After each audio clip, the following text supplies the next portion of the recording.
All right. Welcome. We are in episode 8. We got Renae Mansfield here. Welcome to Tim Talk. Thank you. All right. So just to get started here, if this is your first time watching, I think it's only on YouTube, but you can throw in your comments. We'll read them whenever we have like a little break in the action and stuff like that.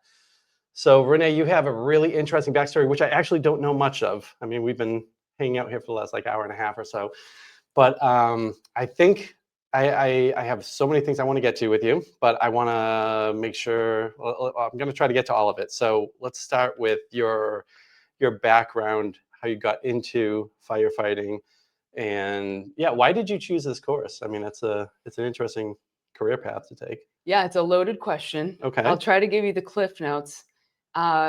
Originally, I'm from Buffalo, New York. Okay. I moved. Wait, you're a Bills fan? Of course, I'm a Bills fan. Eesh. It's in my blood. Okay.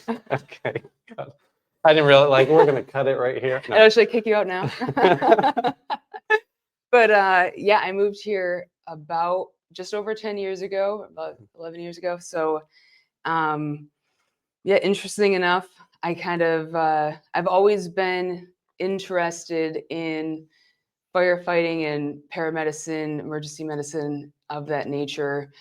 In Buffalo, Western New York, a lot of things are volunteer. So Okay. actually, when I was living out there, I was going to college for emergency medicine, neurosurgery, things of that nature. And I was going to join a volunteer fire department, and they were going to pay for me to become a paramedic.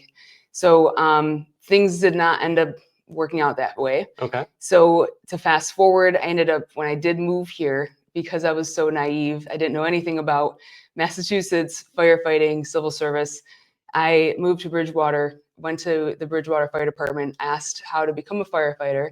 They asked me if I was an if they asked me if I was a paramedic, I said no. They asked me if I was an EMT, I said no. And they said, okay, go learn about the civil service and we'll see you in a few years. And is it required to be an EMT? No, not everywhere, but Okay. a lot of Massachusetts, it is required to at least be an EMT. And then a lot of them, they do require paramedic. Right now, it's just very difficult to become. Wow. So paramedic is often, so wow, that's really interesting. So my, I haven't told you this yet, but my old man was a firefighter in Quincy for, I think like 19 years. And which is way back when, and he was the first EMT on the Quincy Fire Department. Oh, wow. May have been like I remember him saying, it may have been Massachusetts, but let's just say Quincy for now, because I know at least that's definitely true. But that was like right in the beginning of that wave, way before it was like an expectation. Like they were two very different roles, and now Yeah, you guys are expected to at least be an EMT, if not paramedic, which is a lot pretty of departments. great. Yeah. Yeah. So, but it's getting more and more difficult to find members. So now a lot of departments that do require paramedics, Yeah. they are actually paying for EMTs and then paying for paramedics. So they're paying for you to go to these schools. So just to kind of, get bodies in the door. Right. So you'll go through the civil service if they are a civil service department. Not all departments are civil service. Okay. So it's a process, so. That's interesting. Okay, sorry. Let's get back to your story then. So now, you come in here, they tell you go learn some crap and come back. Yeah. And So you do what? I basically that's what I did. So when I first moved here, I had $400 to my name. I started working at Target because I knew that I could easily get a job there. Mm-hmm. Put myself through EMT school, put myself through paramedic school. As soon as I became a paramedic, I basically got on a fire department and kind of just went through the motions in that. So that's kind of how it all started. And then I was doing the band stuff on the side. So it's kind of how I mixed and matched my friend. So this is a pretty cool backdrop. Yeah. So Renae has her own band, the Renae and Band. And actually that's where we met. Yes. We met at a mutual friend's party, which I don't remember all of because I had Cutwaters and didn't know about Cutwaters back then. And but that's actually where we met and we got to know about each other, which led to this, which is awesome because this is a new thing that you're doing with Wayward Consulting, right? Right. Not consulting. Wayward Wellness Coaching, yes. Wayward Wellness Coaching, thank you. So, okay, without jumping around too much, which I tend to do.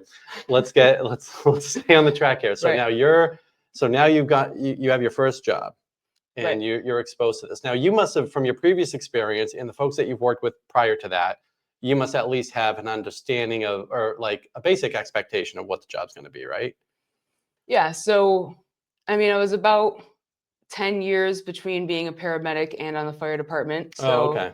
I was, around a decade that I have the first responder experience. Mm-hmm. So, being a paramedic, also on the EMS side. So I was also working for private EMS companies. So Right.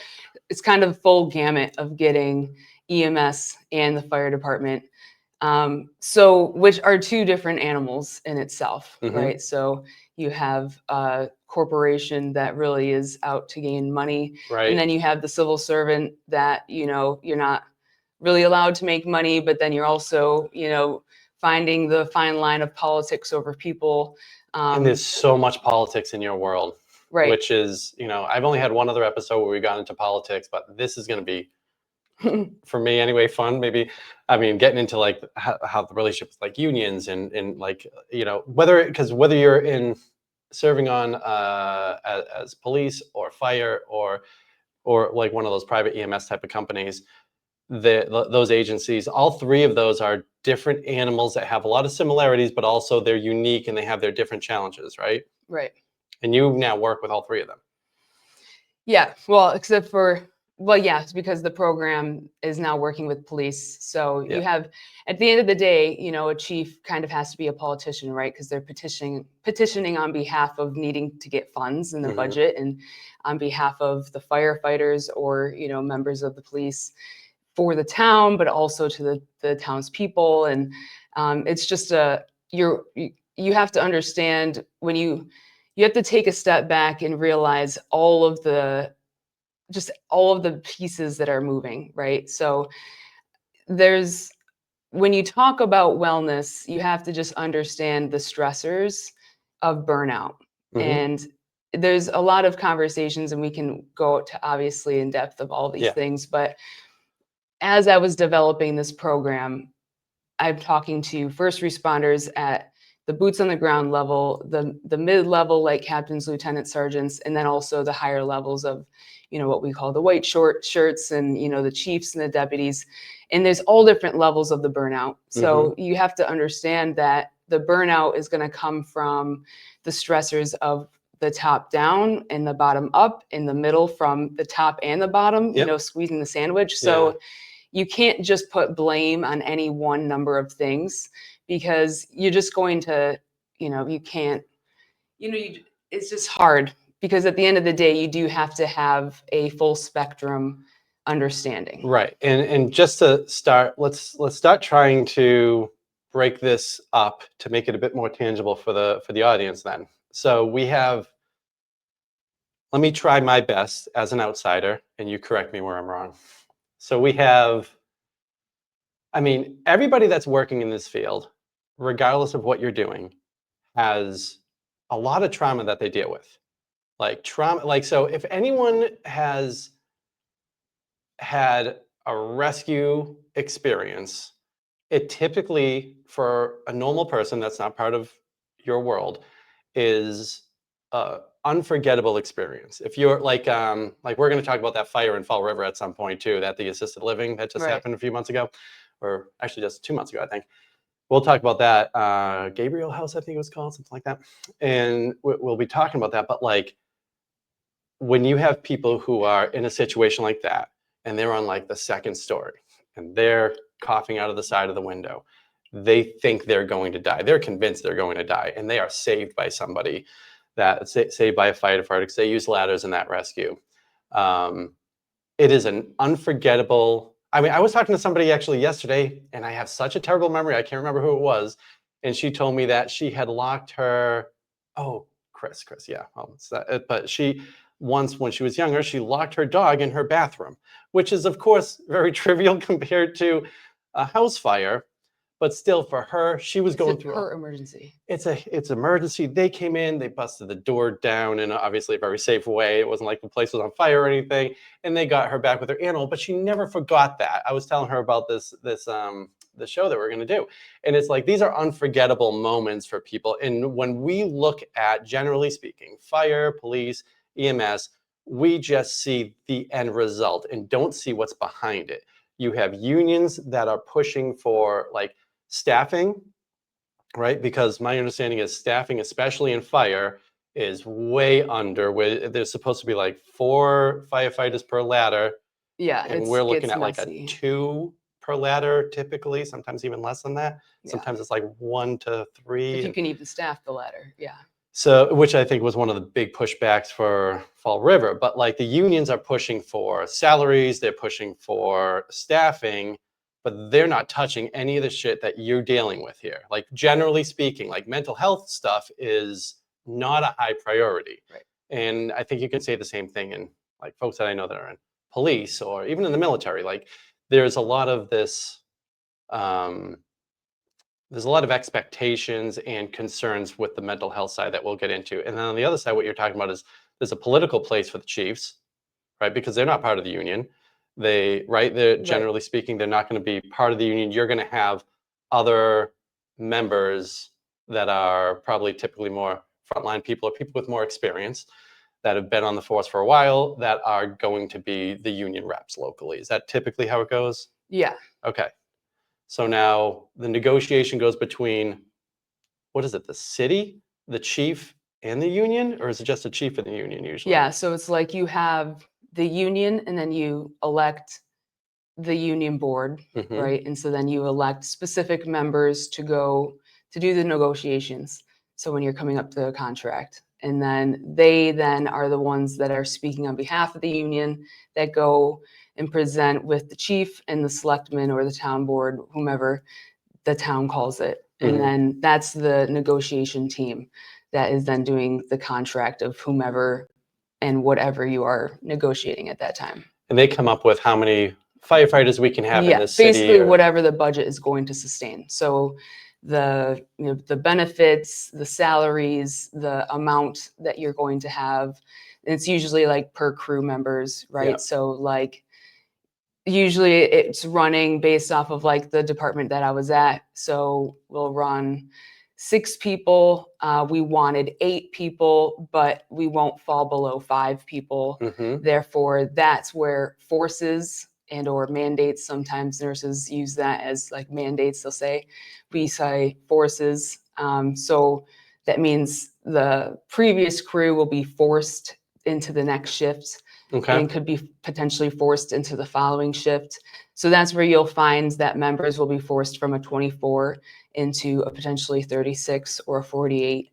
So that's where you'll find the longer shifts. So why is there pushback when it comes to staffing? Like I understand obviously budgeting and salary is a big concern.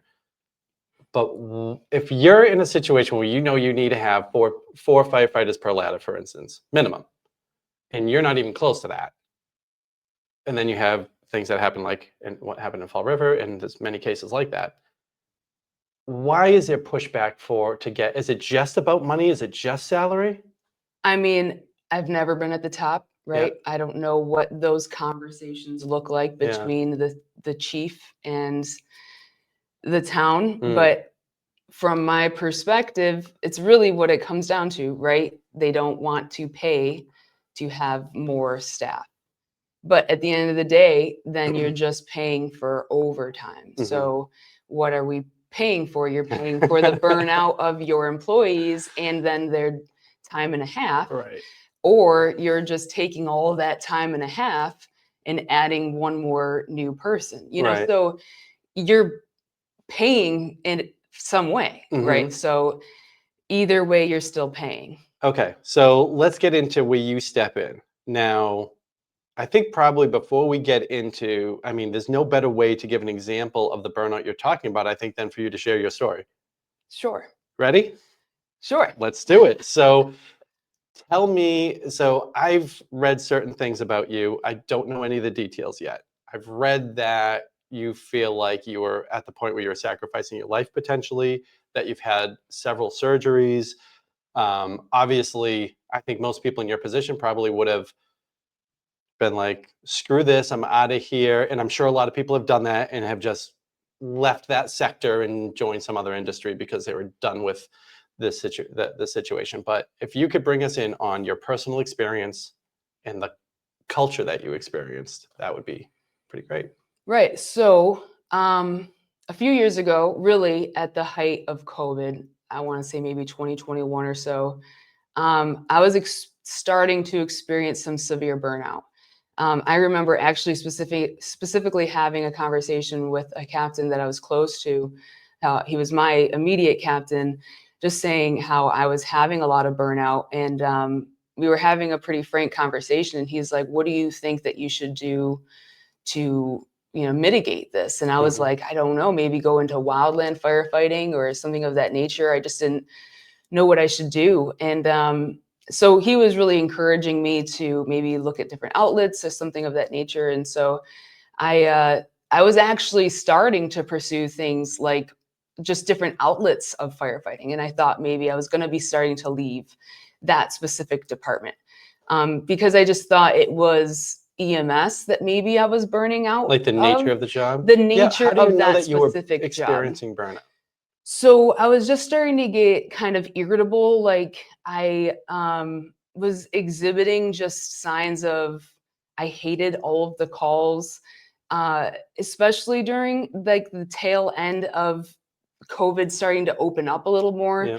The private EMS company that was usually doing a lot of the basic calls, like with the just like the basic doctor visit calls that usually happens, pulled out of the town I was working for. So what usually started to happen was like nursing homes and stuff like that were calling if they couldn't get a ride for their patient to go to their doctor's office. They were just calling 911. So it was an overload to the system. Okay. The system is broken. Yeah. So instead of just like having some sort of capability. You guys respond to that? I mean, we had to, because like the joke is bad labs, right? So the person has bad labs, they're supposed to see their doctor, but they can't take a chair car or a regular car. yeah. They need to take like an ambulance Mhm. because they need a stretcher, but there's no private ambulance that was doing it at that time around COVID. So they just had to call 911 because then they knew And then that you they got were dispatched there. right. So then Wow. the fire department would have to go take them to the hospital because they knew that eventually they were going to see their doctor. The system was just broken and is still broken. Yeah. Which is some of the things that you're probably exposing through all of this. Absolutely. Shit. That's the whole point. Yeah. Right. So that aspect was just weighing very heavily on the local fire departments, who has one or two, maybe two ambulances on top of the 911 calls that are serious that we're doing, and the hospitals that just are inundated of just these calls. Okay.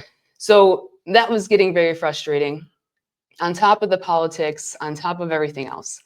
And then we were being forced for shifts. I mean, we were working anywhere between 60 to 80-hour weeks on top Regularly? of the stuff that I was doing, like with the band, on top of just like stressors with life. And so it was just a lot. My Okay. body was just tired. I was mentally tired. And I was just leaning a little bit more on alcohol than I shouldn't have. And I was exhibiting just exhaustion. Yeah. So I just wanted to get out of an environment where I was being forced to work when I didn't want to, being forced into politics I didn't want to have to deal with, and being forced to do these calls that I was like, we shouldn't be going to these calls and no one's doing anything to fix it. And I'm being told I'm bitching, and I don't want to be told I'm bitching. Okay. Like, this is where the suck it up type of talk comes in? Right. Like, stop bitching about it, just do your job. Yep. But it's like, but that's what's causing me to burn out. Right. So like, why is no one doing anything about this? I want to do something about this, but I'm being told I'm bitching. So like, I just wanted to remove myself from that situation. So that's why I wanted to just leave. And I thought wildland firefighting was something that interested me. So anyway, I started to look into that. The universe had different, plans. So anyway, fast forward to a few months later, I actually developed like hip pain. I thought it was my hip. It ended up being my back, and I noticed it kind of like on a fire call, my whole left leg went numb. Okay. It was And like tendon stuff then. it ended up being, I heard, a herniated disc. Oh, okay. So I was like, wow, okay, this is not good when my whole left leg went numb, like on just a very routine fire call. Right. But it was after I had noticed it when I was deadlifting, because at the time I was really into working out and deadlifting. And so when it exacerbated that bad, I was like, okay, this isn't my hip. This has to be my back. Right. Right. Anyway, I started getting that checked out. And so 5 days later, this is when the cascading of shit just started to happen. Okay. And I was like, this is when like God was like, okay, I have different plans for you. So if you're not going to listen to me, I'm going to start attacking your body. Right. Okay. So, so 5 days later, I ended up, I thought that I was taking too much naproxen. Long story short, ended up having an acute bowel obstruction, so random, completely out of the ordinary. I ended up having to get emergency surgery. Yeah. And then I was out of commission for like 12 weeks. So this is when I started to notice that there was a lot of betrayal from the department. So up until then, I thought my burnout was just from overworking. Well, yeah, maybe you're annoyed with some of the parts. You're putting in extra hours, so you could Right. blame that on the job. Maybe the disc thing was more towards workout, but obviously you're also straining. I imagine you didn't mention this, but I imagine you're not getting great sleep throughout this process. Oh, absolutely not. When you're drinking and you're compensating for things, that I've been there myself. And working 24 is like just nonstop. Right. And then you get to, and then you have the surgery. And then, so a lot of this could be potentially explained in a myriad of ways. But now, where does the clash with your profession come? This is when I started to realize, so up until this point, I will also mention, as I was starting to feel this burnout, I was starting to also withdraw from social aspects at the fire station. Okay. Hindsight's 2020. I didn't realize that I was withdrawing as much as I was. Okay. I was starting to isolate myself. So we had like private rooms as well. So like I used to be more, I know we were talking about this earlier, I'm more introverted. But at the firehouse, you know, we're like a crew of like 5 to 6, maybe 7. And like I enjoyed training. I enjoyed hanging out with the guys. I was the first and only female. But I enjoyed my group, and I enjoyed hanging out. We joked around a lot, and it was like a little family. Yeah. And I realized that I started to not want to hang out anymore. I didn't like to be around in the social gatherings. I didn't like to train. I found myself on my phone a lot, and I don't like to be on my phone a lot. So when I think back to it, I was starting to isolate myself a lot more at the fire station. I was starting to get a lot more negative about things. I wasn't joking around and stuff like that. So, and then I noticed too that like they started to like talk behind my back a little bit more. And there's parts of the station where you could almost hear, like you could be in another room and you could hear through the air ducts. Yeah. Where people are talking about you, and I could hear them bitching about me. And I was just like, and one time I actually called them out like with it, and he like to my face like was like, well, you said blah blah blah blah, because of like something that I was like, what are you talking about? Like, yeah, I did say that, because like I can't even remember. I was like, but you were supposed to have my back, and you're a union representative, and that was like between you, me, and the chief. So of course I said that, because you're the, you know, like it was like, and then you went and bitched about me with other people when you were the union representative in that manner. You know, so it was like, that's where the betrayal was starting to happen. And then the surgery happened. So, but I wasn't putting 2 and 2 together. So then the surgery happened. And right before then, I even was going to remove myself from the union, because there was going to be someone that was going to become potentially the union president that I was starting to clash with. And he had made some comments that I just didn't, like he had just become a paramedic. I had already been a paramedic for like 8 years. and like he made some comments that like diminished my authority. Not that I was ever trying to over authoritate. Yeah, but emasculating type of comments. Right. And it was just like, okay, dude, like your ticket's still fucking wet, and like you're gonna right. Like you haven't seen anything yet. Right. Like so anyway, when the surgery happened, it was like, this is where the people pleasing comes in, right? Okay. I was like still on Dilaudid, and my immediate thought, I'm so ingrained, was to like immediately text and be like, this is what's happening, blah, blah, blah, blah. And like my boyfriend's like, why are you even texting? Like, you just almost died. You went septic, and like, Oh, damn. what is going on with your brain right now? Mhm. And so like the first things that they even think of is to like be like, well, what are you going to do about your sick time? Like, it wasn't concern. It wasn't like, don't even worry about what's going on. Right. Like, just heal. Oh, Like, man. the first thing that came out of their mouth was like, why is the chief talking about us giving away like a sick bank? Like, that was what the union's response was. And I was like, my boyfriend's like, put your fucking phone down. Like, Yeah. you're an hour out of surgery Right. on And Dilaudid. this is not healthy for you to be Right, focused on this right exactly. now. Absolutely right. And Yeah. so like, but that was the moment where I That's always feel like whenever my employees have stuff going on, whether it's private or whatever it is, it's the first thing I always think of is to say that, like, this is concerning one of your family members, or this is your health. I was like, this place is here for you. Don't worry. Go figure out your crap. Once you have it figured out, then let me know what your situation is. But it's like when it comes to life and death, whether it's for you or a family member, that's way more important than the job. It has to be, because you can't work any job if your brain isn't in the game, if your brain is elsewhere, if you're thinking about something else, or you just went through a loss, for instance. So we have like, time off for when a loved one passes away or something like that. It's like you need time to process things and to provide, to have being to mourn, human. to have, to be human. And that's wild. Yeah. And I think it's different too, I imagine, because I am in an office world. You are not. So the whole idea of suck it up probably exists more in this culture than it does in most at this point, right?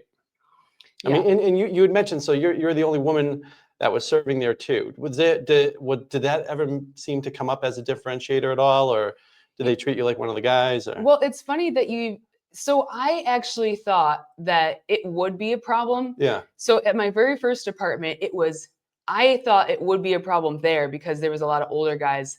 It was never a problem. Awesome. If anything, that's the sense I got, was that they were treating you like just one of like Yeah. not differently at all. In the first apartment, it was like I actually sometimes regretted leaving it just because, and I don't regret it because everything happens for a reason. Mhm. But yeah, they were awesome. And like, if anything, the older guys were the ones that like took me under their wing. And it was almost like, as soon as you prove yourself, doesn't matter who you are, Mhm. if you prove yourself, they know that you can do the job. Right. It doesn't Which is matter. very important in a place like that. Yeah. Because they need to know they can depend on you too. Because again, you guys are supposed to have each other's backs. Right. And often you're dealing with life and death situations. Right. And then when I moved to the other department, which I was sold to the idea that it was progressive, it's a young department, it's moving forward. Okay. And it was a lot of it was like my age, and I thought that it would be even better than the other department. And I left for, a myriad of reasons, but it was the complete opposite. It was more like a frat house, to be honest. Like, okay. It was crazy, like, so very different camaraderie there. You're not treated. Yeah, it was almost like the first department, your group was a group. Yep. Like if There's someone, only a few of you there too, so you have to. Well, the other, there was like 12 to 16 like a shift, but it was like if someone was have a baby, like everyone's invited to the shower, like someone's getting like it was just all. It was communal, Right. And it just felt really like a firehouse. Like it was, and the other department, it was just like, it was almost like I had to, like, I was just like, looked at weird if I was like, why why do I have to feel like I have to be asked to be invited? And then it was like weird if I was asked to be invited. Like, I don't really know how to explain it because, yeah, it was just weird. And then it was just like, it was just weird. And it was the complete opposite. And then I was almost like that strange kid that was like, why is no one inviting me? You know, like it was like the one that's always last picked for dodgeball. Right. And then no one wanted around, you know? Like, So so now we're getting probably closer to you hanging up the boots at this point, right? right. So What led to that decision? I was basically on light duty for the rest of my career Wow, at that okay. point, because then it was Because of the injury? So I had the injury and then I had the I mean, the emergency surgery. surgery. Yeah. So that was 12 Did you not weeks. recover, or were you just kind of typecast into a? No, I really just never recovered because then I Okay. had another surgery. And Okay. then, so I had that emergency surgery. I actually recovered from that and the herniated disc. Mhm. I was scheduled to do my PAT again. I was feeling the physical abilities test that you have to do to prove that you can go back on the job. Yep. 3 days prior, before I was supposed to take that, I noticed that I had like some weird bubble at the incision site from the emergency surgery. Oh, wow. It ended up being 3 herniated, like incisional hernias from the incisional site. Yeah. And so they were like, well, you can't go back to work until that's fixed. Right. So then I had to get another surgery. But because everything was like a charcuterie board in there from everything, Yeah. that surgeon was like, I don't even want you to lift a coffee cup for like 8 to 10 weeks because I don't want that to happen again. Right. So that was another 8 to 10 weeks that I had to do that. So because I couldn't even do anything, that exacerbated the herniated discs that I had just fixed. And then because of that, I ended up seeing like a chiropractor. And this isn't a knock on chiropractors. It's just this particular chiropractor. I still believe in the power of chiropractors. But this specific one did not listen to me. Anyway, he ended up worsening one of the not very bad herniated discs that I had. Okay. So that ended up not only herniating, but rupturing. And then that just went so much worse than everything else. So Wow. then I actually lost function of my right leg and then like complete numbness in my left leg. This just cascaded everything. Holy so shit. then, Do you still have like pieces of this still, or no, you so were able to that's recover? Okay. led to my final surgery, which ended up being back surgery. Okay. Where they didn't know that it was ruptured, but then that's when they went in and they noticed that the disc They was did like a actually fusing? ruptured. No, Okay, they good. ended up only having, it was a 30% rupture. So Good. they were able to remove, it's a discectomy, I think is what they call it. Yeah. They removed 30%. And I'm doing so much better. It was about a year and a few months And ago. after that, did that like disqualify you from duty going forward? At that point? No. Oh, So it wouldn't have been. Okay. So this is leading up to that. yeah. This was just before I had my surgery. This is what ended up happening. So all of these physical ailments happened around the same time. My brain kept compromising and saying, I can go back to work. It's going to be fine. But then the other part of my brain was, no, you are so burnt out from this job, you need to leave. There's a different path, you need to leave. But then I would, go back and be like, but no, I can do both. I can do both. Right. And then something as small as like, I got an ulcer on my eye, right? And I was like, all right, no, I need to just leave. I need to make the decision. Yep. And so I finally did. It was just before my back surgery was scheduled, and I finally made the decision. And so I ended up leaving entirely under the name of just, I needed to fix my back. I wanted to take a year off. I am technically still in the civil service, so I have 5 years to really decide and I can go back. But I really just wanted to get my back better and really just everything better. It's interesting the story that you have here, because I think I was expecting more of the trauma and burnout stuff coming from direct on the job interactions and stuff like that. So it's interesting, like how much, I mean, it just shows you how much the politics or just the relationships, it plays a huge role with you, or within the industry. So you decided that you want to tackle this, and I wonder if that's unique to you, or like, so since you've started this, have you found that a lot of people have similar experiences to you? Yes. Or like, so my preconceived notion, because so where I come from is, I look at it like, because I remember when, again, I'll go back to my dad. When I was growing up, I remember when his first day as an EMT, they went up to a house, and whoever was in the lead of that went up to the house, and he turns back and he goes, "Debona, come up here."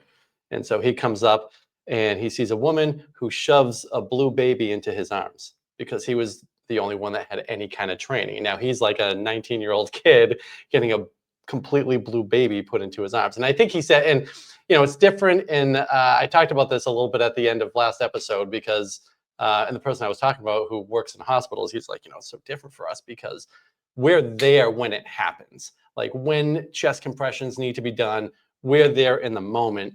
Whereas first responders are often going to be 10, 15 minutes. And because I think he said out of his 19 years in service, I think he saved like 2 people with those type of efforts. And but I remember he had other things, like he had like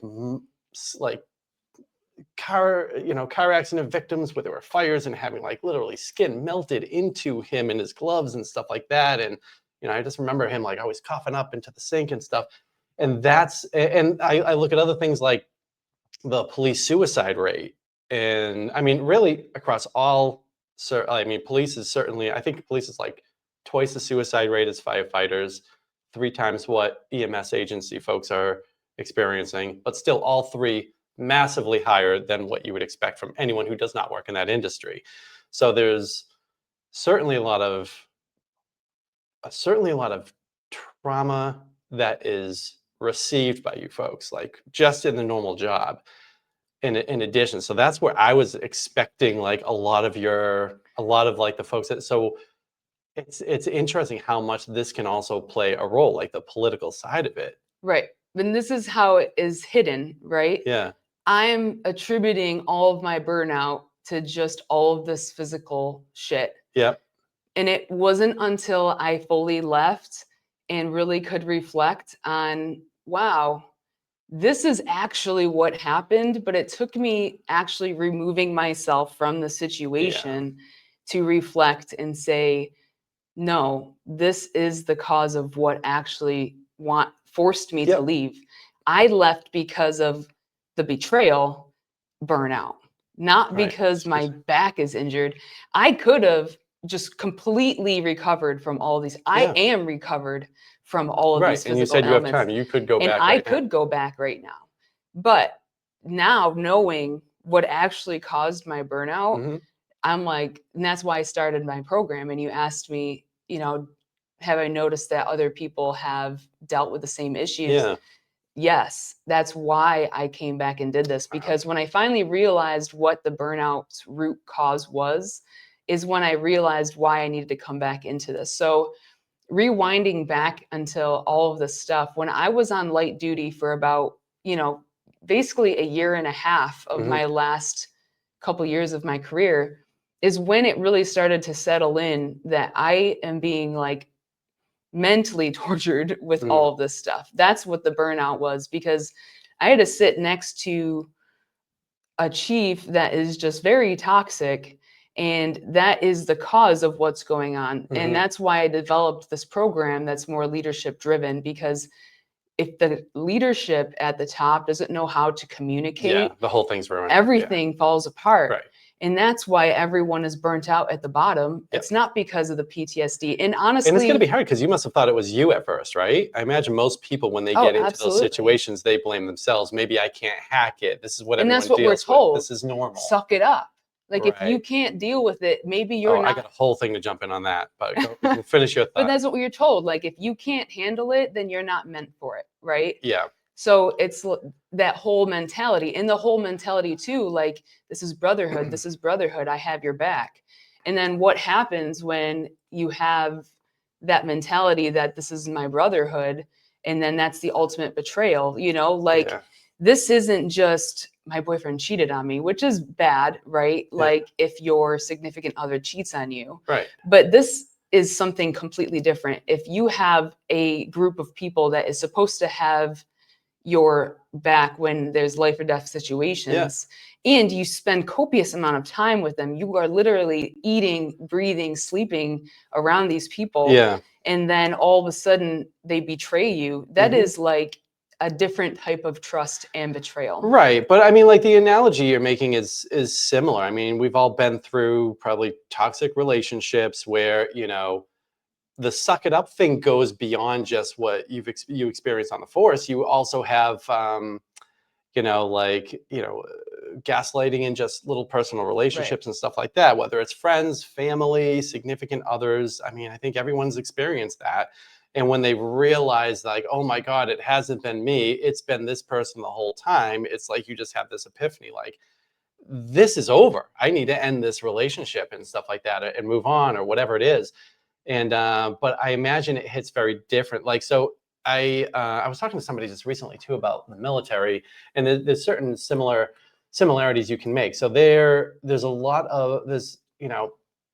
I saw this thing, I think yesterday. The FBI director was being questioned about what happened with Charlie Kirk last week, and they were talking about like what can be done. He's like, you know, listen, whatever it is that we can do, we want to do, but it's hard to figure out what we need to do. And I want to scream like mental health, like it's the consistent piece of everything, regardless of how you feel about guns or left versus right or all this other crap. The common denominator is almost always mental health.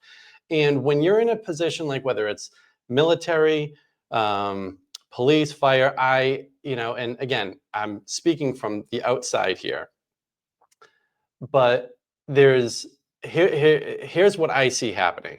I see that there is technically mental health options. It is systemically shunned from the top down and even from peers. There's a clear indication that if you say you need this, it can put a mark on your record. The folks may want to say, hey, like this person might not be appropriate for the job. And so the unions probably don't want benefits like that to go through because it could lead to staffing issues.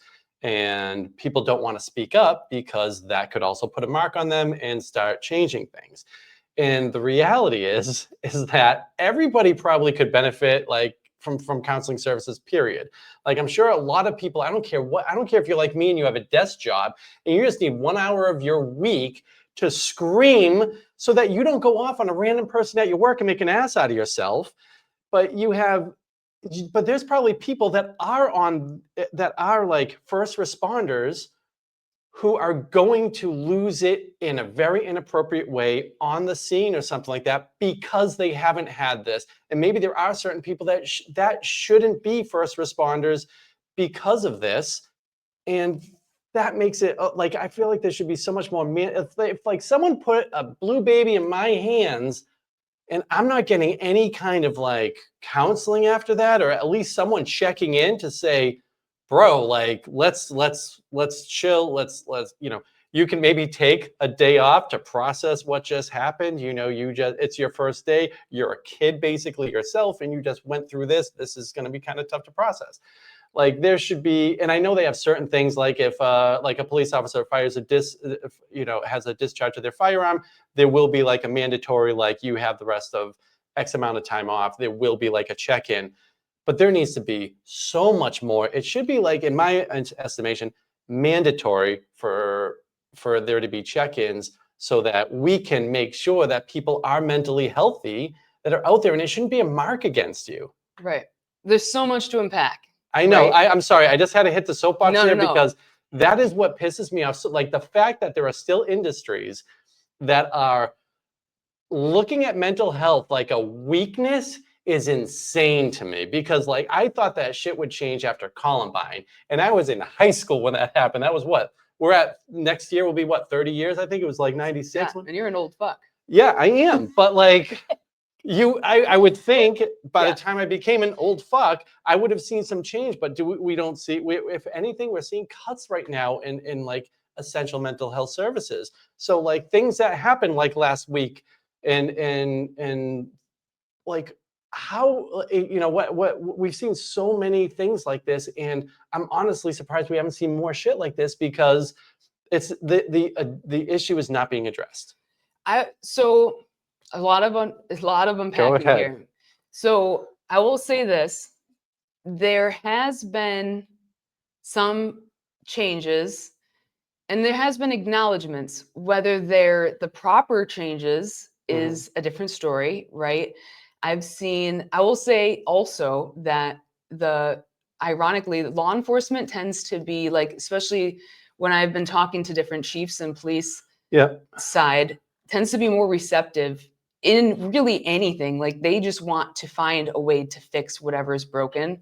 And when you say they, are you saying unions or leadership or both? Just leadership of the law enforcement in general. Mostly whom I've been talking to have been chiefs and deputies. Okay. And they just, I don't know if it's because they're more scrutinized right now in our climate of the culture. Yep. But they tend to be a little bit more receptive just to like, we understand there's a problem. Yeah. We know there's a lot of, police suicide right now. Oh, yeah. I think we are averaging like 10 a year in Massachusetts alone right now. Yeah. Which is insane. It is insane. Like even in where like my where my kids go to school, I mean, I've seen in the last 10 years, I think at least 2, and it's a little town. Yeah. In east of Massachusetts. It's oh man, it's terrible. And so I'm glad that, if there's anywhere to start, it would be police. But I mean, I think it's clear indications all 3 of those sectors need to be hit hard. So it's great that they're acknowledging and they want to, and they're receptive. The fire side tends to be a little harder to like break. And I don't know if they're so strong in their unions that they just don't, I don't know what it is. And if they're still so stuck in that like suck it up culture, or if they're still stuck in the brotherhood. And I think some of the unions might be just antiquated without it's a pivot shift to, because unions in the fire, I feel like have always been about staffing and salary. Yeah. Like that's typically their 2-pronged focus.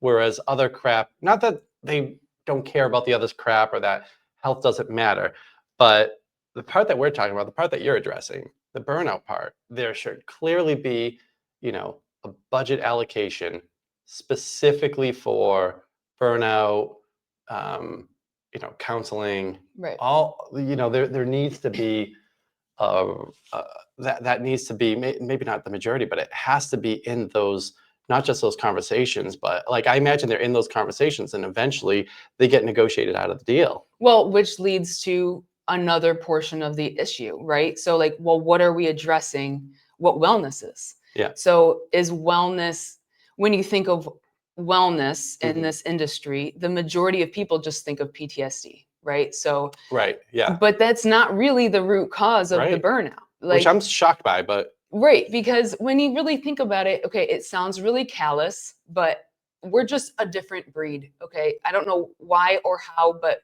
it's the way you guys are programmed, you can manage this right, stuff. it's just I hate to say it, but it is kind of like an adrenaline rush, right? Like I can think of a lot of times where there's like calls that are just gruesome. Like I can think of a call where there's like brains on the sidewalk. Like, are you looking forward to these calls? No. But you get into this for a reason. Like you don't get into this to sit at a desk. Right. Like it's sad. Oh my God, it makes me sound like a crazy person, but like, obviously it's sad, but at the same time, I can still go eat mac and cheese.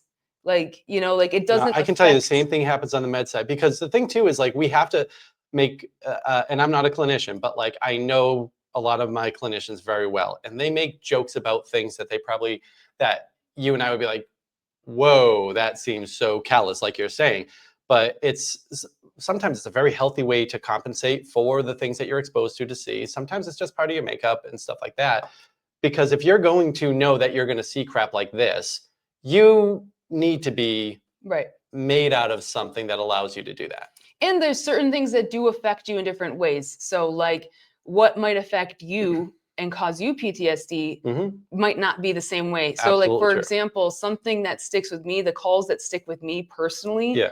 is when I see the family super upset. Yep. So the specific patient in general, like a dead person, it doesn't affect me as much, but seeing the family weeping, that breaks me. Interesting. Okay. So like that specifically has stuck with me for every call where I've had to see the family breaking, especially when I've had to go back to a call and break the news to the people. Like that wrecks me. So like the specific call where like we've done a DOA or something of that nature, or had to do CPR and we didn't rescue the person, those things don't stick with me as much as the issue with the family. Right. So, but that might be the opposite for my partner. You know? Exactly right. But don't you still think that that would indicate, so like how you're saying, different trauma for different folks, that there still should be some kind of a check-in. Right. So there's still something that's like this, the critical incident management, where there's usually a team. So that unpacks other things. So a big portion of it is where usually you'll have a team come in, whether it's peer support within your own group, or therapists that are coming in. And the ideal situation is that there's peer support that are specifically trained and therapists that are trained for first responders that come in and help those people that just happen to, in a critical incident.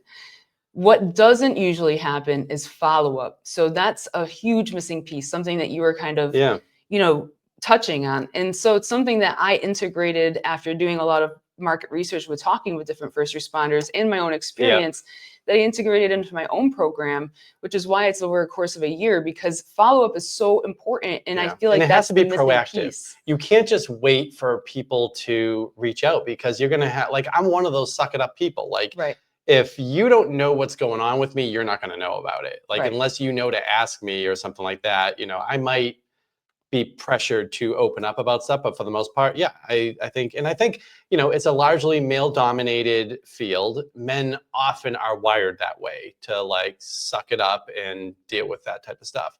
And there's a lot of women like that too, but it's I don't know, I think there has to be like that proactive thing. So I love that you do that, so that you can also make sure you have multiple touch points or follow-up points that you're indicated to do, not to be reactive to it, but to put it out first. And you have to be able to compartmentalize as well. But the problem is with our brains is that, and this is digging into the more like neuroscience portion of it, is that we bury things very easily and we don't always realize it. And then it comes up in different formats. So this is a portion of complex PTSD, right? Okay. So like, for example, I've had, trauma with dealing with a drowning of like a child. So like something that I've compartmentalized is something like that, but then going after a few months later, you're not thinking about it, but then you see a child next to a pool, my brain thinks about it and is like, that child's going to die. So that's something that your brain is processing then. And now I'm going back into that trauma and thinking like, oh my gosh, I have to save that child. He's drowning. But they're not in any danger at all. But my brain, my whole body goes into the sympathetic state. That's going back into cortisol release and like stressful release. That's automatically reactive, which is not good for my body to constantly going back into these states, because then I have to recall myself. That's all trauma release, So how, when you have these folks that you're consulting with, whether they're leaders or directly people who are impacted, how does your program work? So it's sort of like bar rescue, right? Because every department is going to be different. Okay. But at the core of it is these three pillars. What's bar rescue? Am I missing a reference here? Yeah. It's like rescuing like a bar that is sucking, and then like a Gordon Ramsay thing, but like a bar version of it? Yeah. Okay. Well, it's the Italian guy. I can't remember what his name is, but he screams all the time. Oh, you got to go see it now. Okay. I don't really watch a lot of TV. I actually don't like it because he screams all the time, but it is like the Gordon Ramsay version. Of bars. Okay. Of bars. Yeah. All right. But so it's basically that though, like the Gordon Ramsay version, whatever that one's called. So you go in And you basically have a way that you assess, like a firehouse, a police Right. station. Because at the end of the day, there's always something that's at the core that's causing them to not be able to have a retention of their employees. Okay. And do you get resistance? You must get resistance from this. So the hardest is usually there's a miscommunication between, well, there's always miscommunication. That's Right. why that there's having an issue, right? Yeah. But generally the chief and the union, there's always some tension. Okay. Right. There should be. That's a natural thing. Right. But they're at odds. I mean, I think there's certain positions where I think they should be banging heads, and then you get hopefully a good result from that. Right. Well, coming from someone that enjoys resolving conflict. I was wondering why you're smiling. Yes, yeah. But yeah, there's some healthy conflict that should be amongst them. Sure.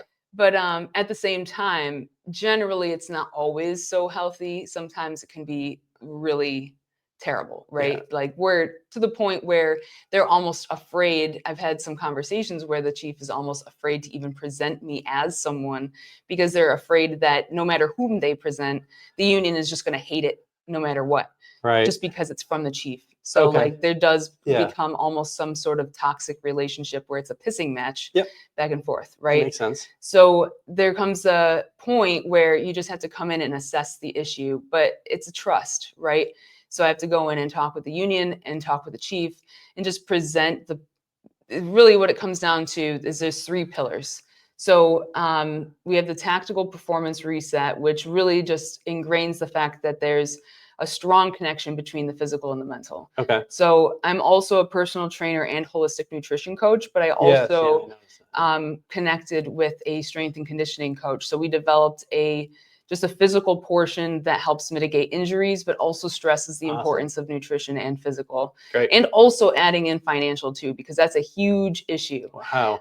So, the whole age-old saying that the more you make, the more you spend.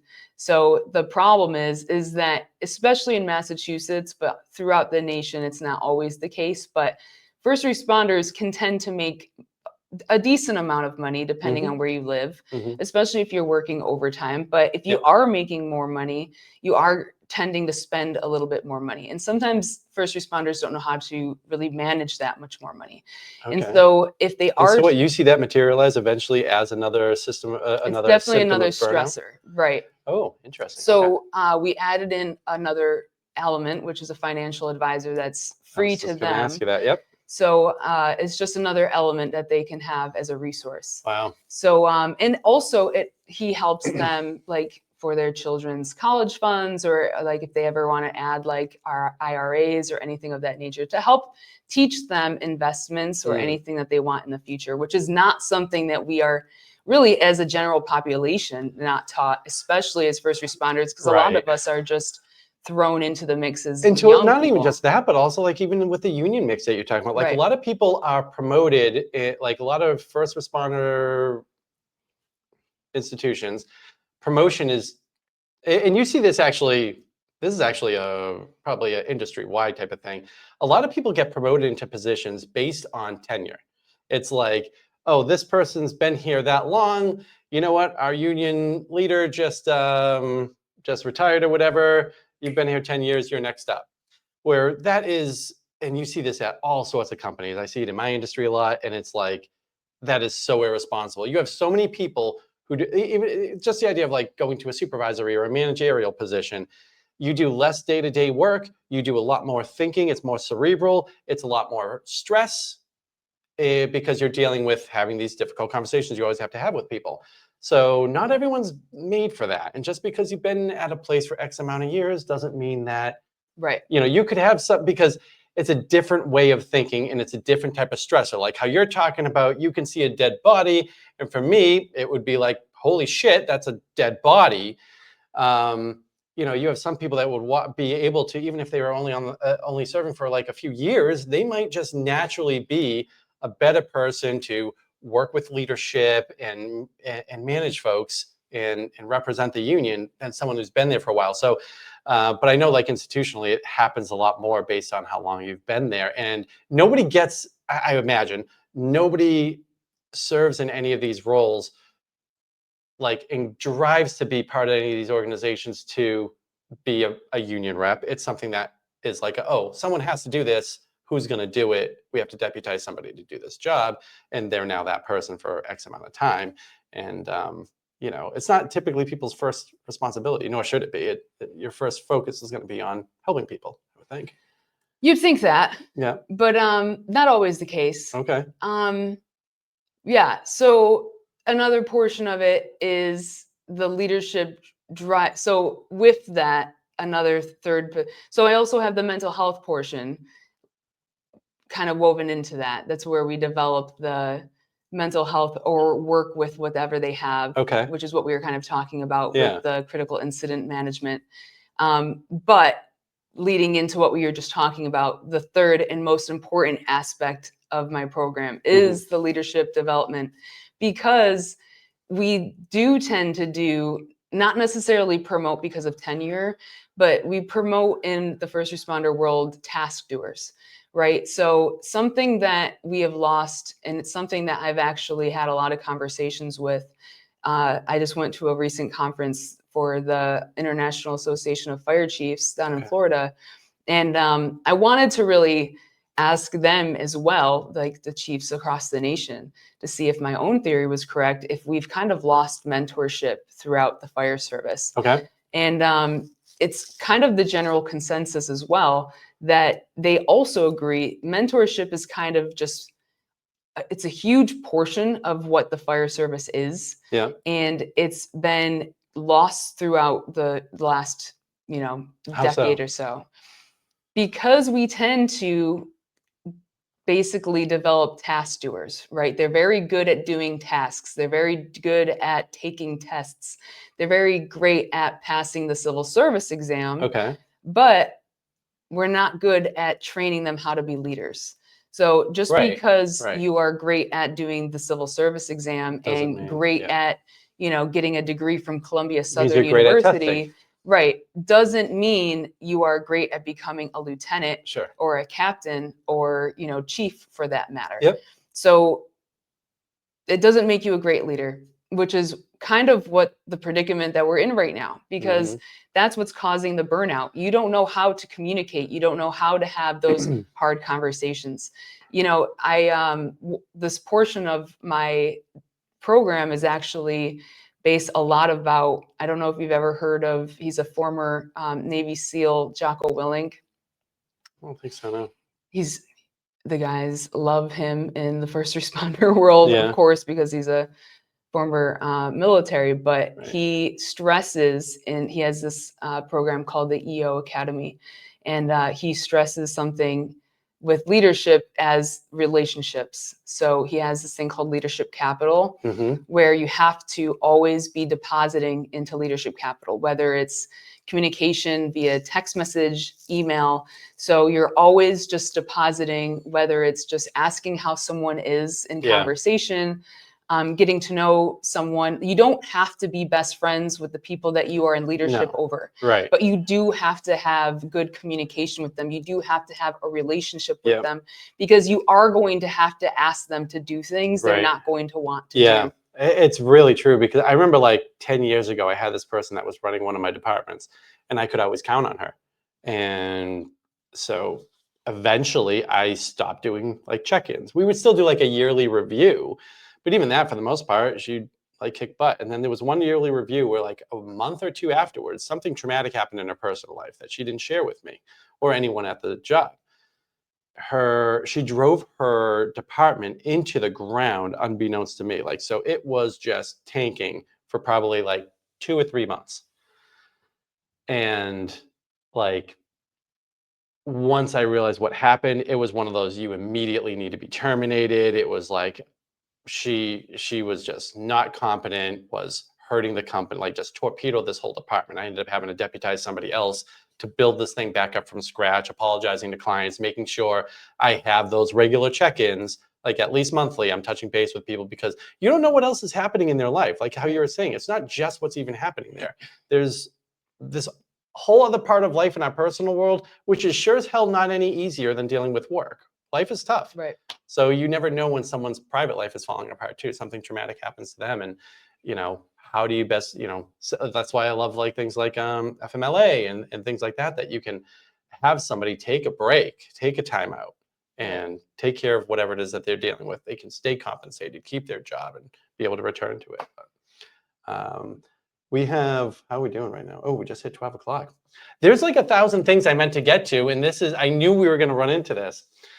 Oh my God, I want to get to so many other things. So let me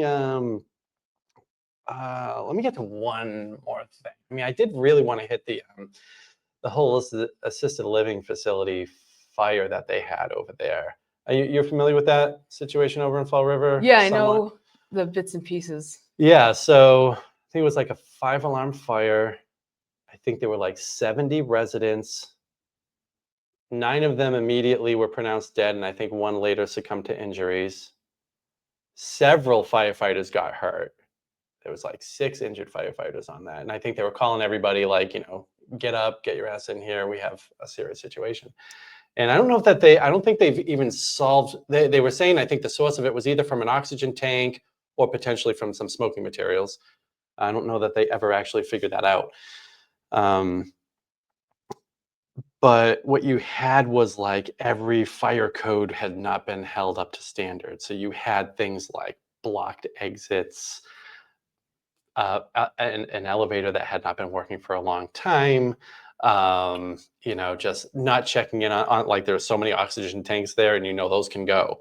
So, and like all the checkpoints they weren't going up to. And credit to our governor, she has required every ALF in the state to now within 30 days report. So that must have already happened by now. Within 30 days, have like an assessment done and have that filed in. And I know there's an agency, because the thing is that assisted livings, they're not held up to the same standard as like skilled nursing facilities and a lot of other institutions. So they are much more of and this is like the check-in stuff again, that's important. And listen, I hate regulations.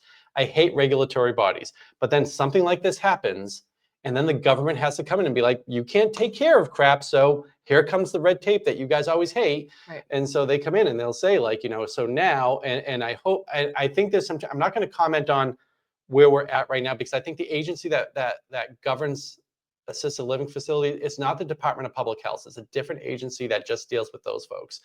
And I don't think they had much power.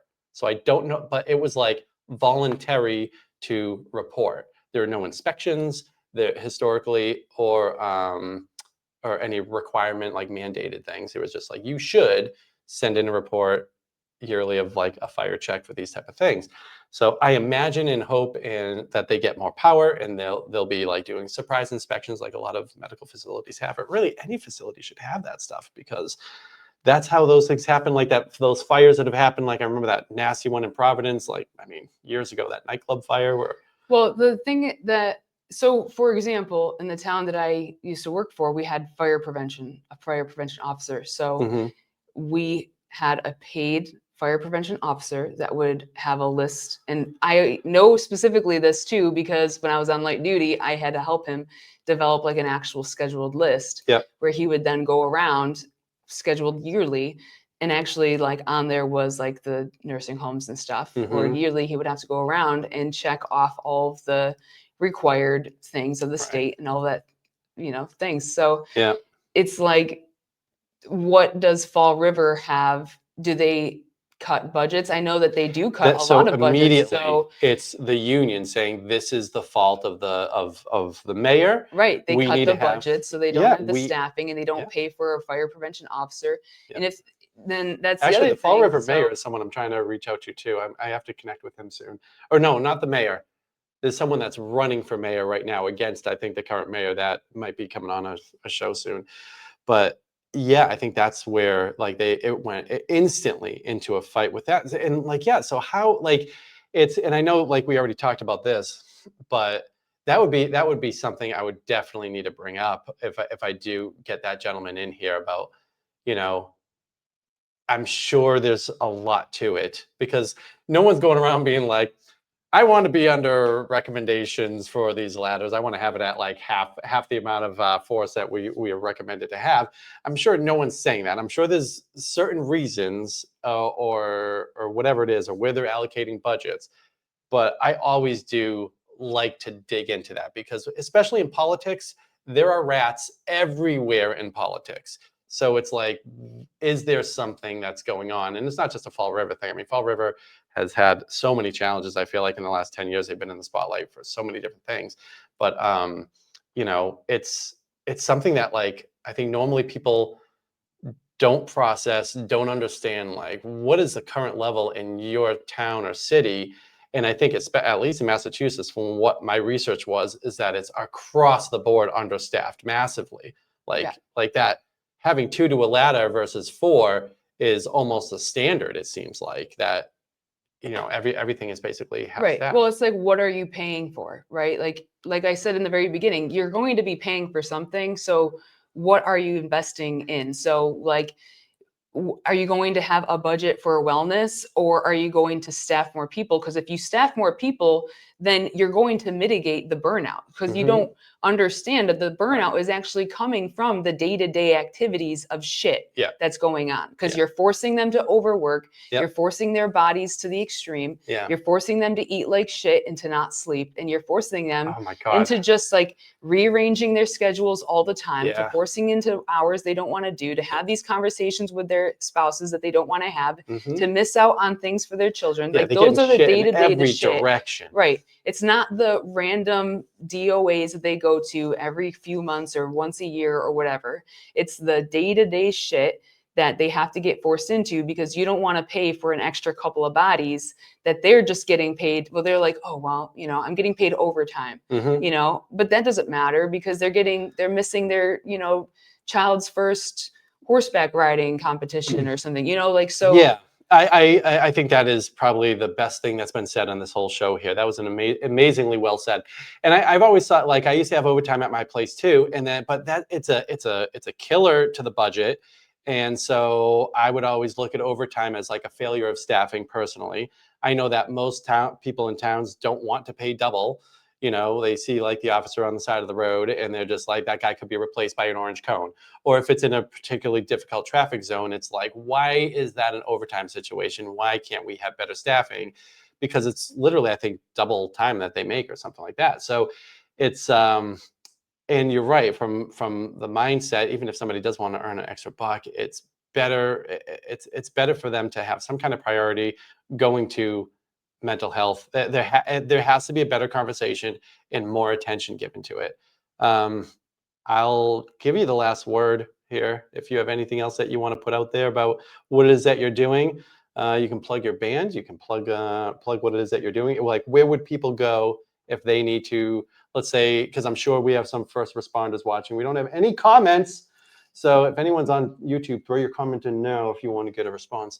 But like, so for any folks who are first responders who are either working as at the entry level or all the way up to the chief level, what would you say to them? So I do have a few different programs. I have the frontline resilience protocol, which is the department level.